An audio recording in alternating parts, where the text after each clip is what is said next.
Salut, c'est Margot Nicolin, athlète accompagnée par France Mutuelle. Aujourd'hui, pour cette dernière web-série, j'aborde un sujet essentiel à la vie, la résilience.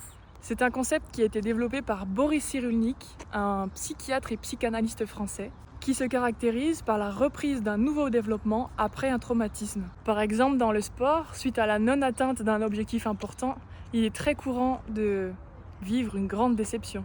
Cette déception est liée au fait que nous percevons plus d'avantages que d'inconvénients à réussir cet objectif, et également plus d'inconvénients que d'avantages à le louper. Et une fois dans cet état, il y a plusieurs options: se plaindre, abandonner ou bien rebondir. Mais en réalité, l'échec n'existe pas. Nelson Mandela disait « Je ne perds jamais, soit je gagne, soit j'apprends ».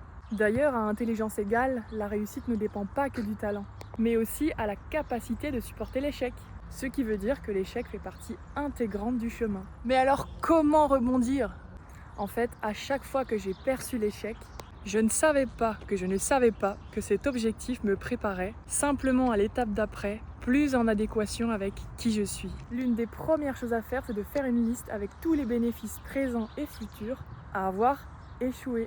Ce que j'apprends, comment je me remets en question, ce que ça me pousse à faire, à créer, ce que ça me pousse à lâcher, par qui je suis soutenue, dans quelle énergie ça me met, ce que je vais pouvoir transmettre et comment ça me rend meilleure. Et passer à l'action, car la vie continue, elle n'attend pas, elle évolue sans cesse. En somme, comme le dit Pierre David, l'important n'est pas ce que l'on fait, mais qui l'on devient. À bientôt!